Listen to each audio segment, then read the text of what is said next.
de la capitale de l'Afrique à la scène mondiale ont été prolongées dans une période supplémentaire. Le porte-parole du ministère des Affaires étrangères, l'ambassadeur Melles Amel, a déclaré que l'une déclaration concernant les relations extérieures et les activités diplomatiques menées pour renforcer la position d'Addis Abeba en tant que centre diplomatique. Dans leur description, il est indiqué que la semaine de la foire de la diplomatie initialement prévue du 2 jusqu'au 24 février 2016, calendrier éthiopien, devrait être prolongée pour plusieurs raisons. Il a indiqué que cela permettrait aux participants à la prochaine réunion des dirigeants et dirigeantes de l'Union africaine de visiter l'exposition, de comprendre les activités diplomatiques du pays qui se poursuivent depuis des siècles. En outre, il vise à créer une opportunité pour les Éthiopiens et les descendants d'Éthiopiens de différentes parties du monde de venir visiter l'Éthiopie. L'histoire s'écrit selon ce que vous dites, a déclaré l'ambassadeur Melles, soulignant que la semaine de la diplomatie apporterait une grande contribution à cet égard. La semaine de la diplomatie crée une opportunité supplémentaire de renforcer les relations de l'Éthiopie dans la diplomatie bilatérale et multilatérale.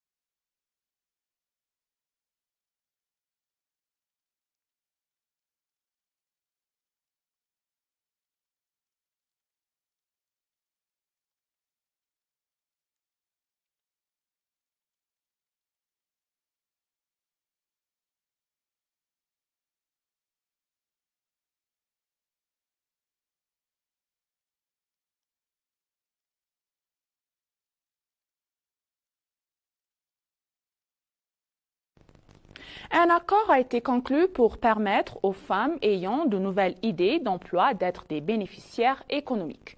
Le ministère du Travail et des Compétences a signé un protocole d'accord avec la banque Ennat appelé Blue Mom qui permettra aux femmes ayant de nouvelles idées d'emploi de bénéficier de l'économie.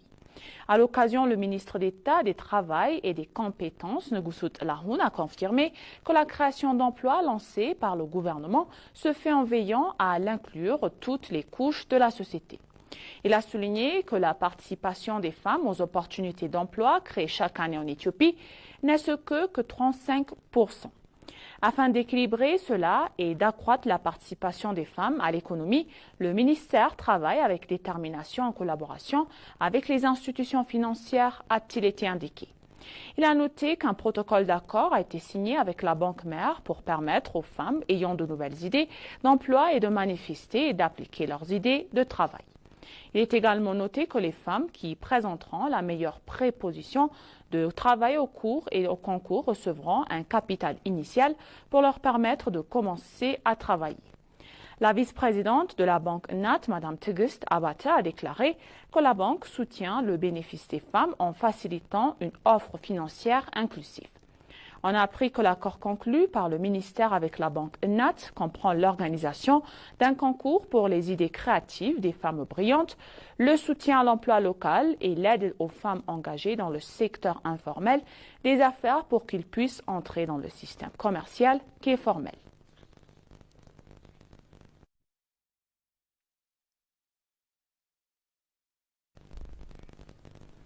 La mère Adanet Abebe a discuté avec l'ambassadeur de France en Éthiopie. Dans un message publié sur sa page de réseau social, la mère a déclaré que l'ambassadeur a discuté de la question de réaménagement de la place de De Gaulle et de la collaboration pour fournir des services de transport rapide dans la ville. Dans son message, Adanet a révélé avoir eu une discussion fructueuse avec l'ambassadeur de France en Éthiopie, M. Rémi Maréchaux, pour réaménager la place de Gaulle et travailler ensemble pour fournir des services de transport rapide dans notre ville.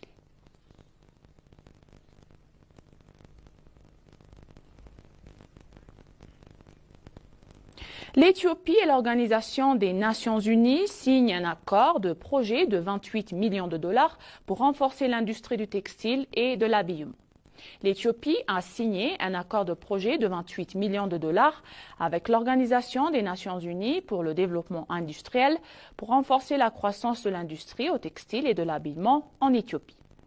La ministre d'État des Finances, Mme Samarita Sawasaw, et la représentante de l'Organisation des Nations Unies en Éthiopie, Calabro Aurélie Patricia, ont signé l'accord en présence du ministre d'État de l'Industrie, M. Hassan Mohamed.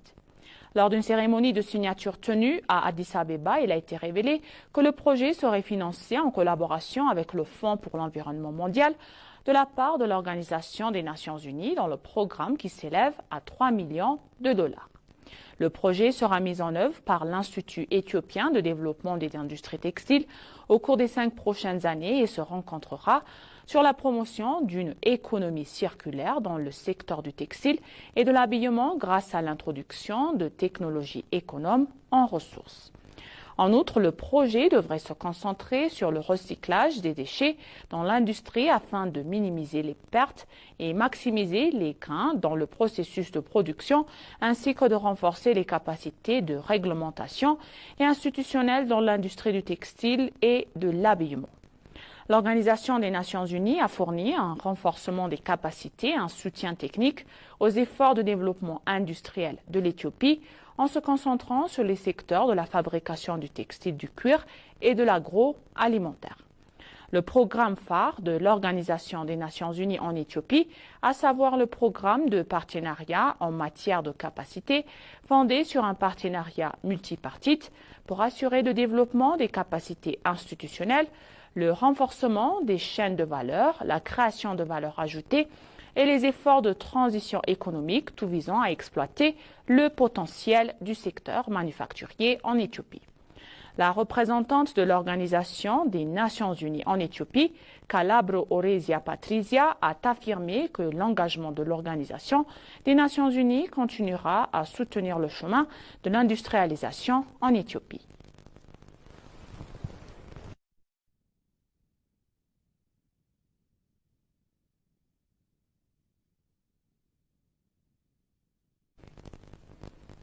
La Chambre des représentations retiendra aujourd'hui sa 13e réunion ordinaire. Le 6e tour de la 3e année de la Chambre des représentants tiendra aujourd'hui sa 13e réunion ordinaire. Les informations reçues du Conseil indiquent que le Conseil approuvera le procès-verbal de la 12e réunion ordinaire lors de la réunion ordinaire aujourd'hui. Il est également été souligné que le Conseil écoutera et discutera du rapport exécutif du ministère de la Justice pour la première semestre de l'exercice 2016 calendrier éthiopien.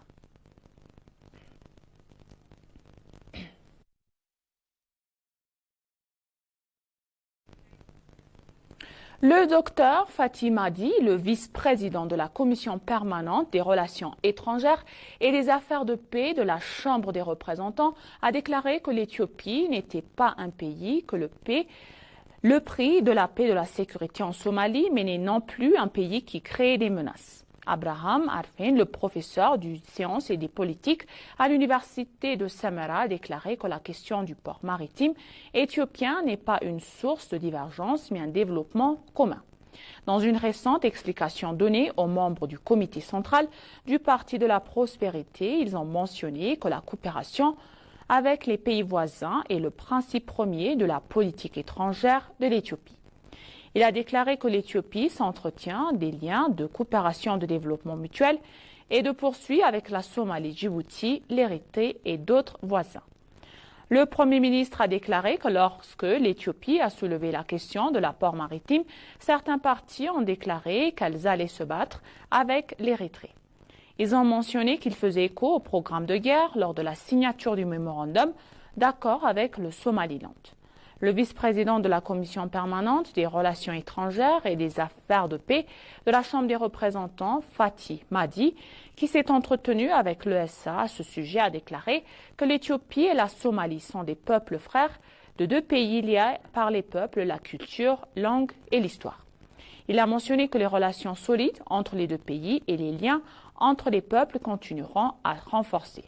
M. Abraham, le professeur des sciences politiques à l'université de Samara, a déclaré que l'Éthiopie, quelle que soit son époque, quelle que soit son système gouvernemental n'a jamais commis l'acte d'instruction ni de atteindre à la souveraineté d'un autre pays. Ils ont dit qu'elle ne le ferait pas toujours et par conséquent, il a souligné que la décision de l'Éthiopie d'obtenir une porte maritime n'a pas une question de nuire aux autres, mais se développer ensemble. Il a également expliqué que l'Éthiopie combat Al-Shabaab en déployant ses soldats sont dans l'intérêt de la paix et de la sécurité en Somalie. Il a souligné que le monde serait que le maintien du gouvernement et l'unité de la Somalie sont également dus aux précieux sacrifices des soldats éthiopiens.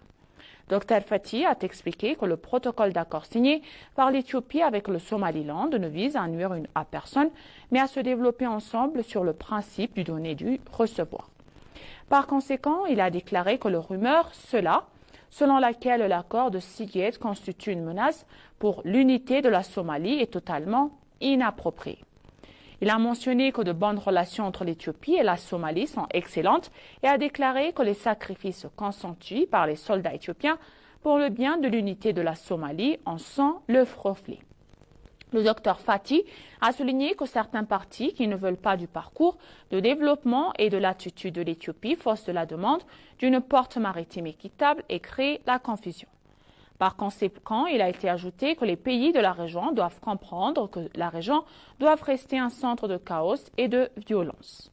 On sait que le Premier ministre Abiy Ahmed a mentionné le prix que l'Éthiopie a payé pour le maintien de la paix en Somalie et aucune envie de se battre, mais dans un but de co-développement et de bénéfices mutuels. Il a également déclaré que divers efforts avaient été déployés pour renforcer l'unité de la Somalie. Ils ont déclaré qu'ils ne pensaient qu'il y aurait de problème entre l'Éthiopie et la Somalie et que la question devrait être examinée avec calme. Finalement, il a souligné que le seul désir de l'Éthiopie est d'avoir une porte maritime et il a déclaré que nous mettrons en œuvre cela grâce à des efforts diplomatiques qui sont mûrs.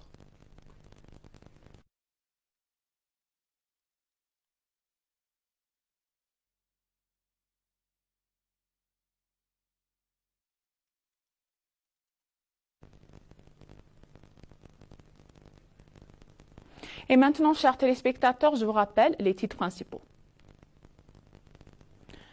Le porte-parole a souligné la nécessité d'efforts pour renforcer la position de l'Éthiopie en tant que plaque tournante diplomatique de l'Afrique.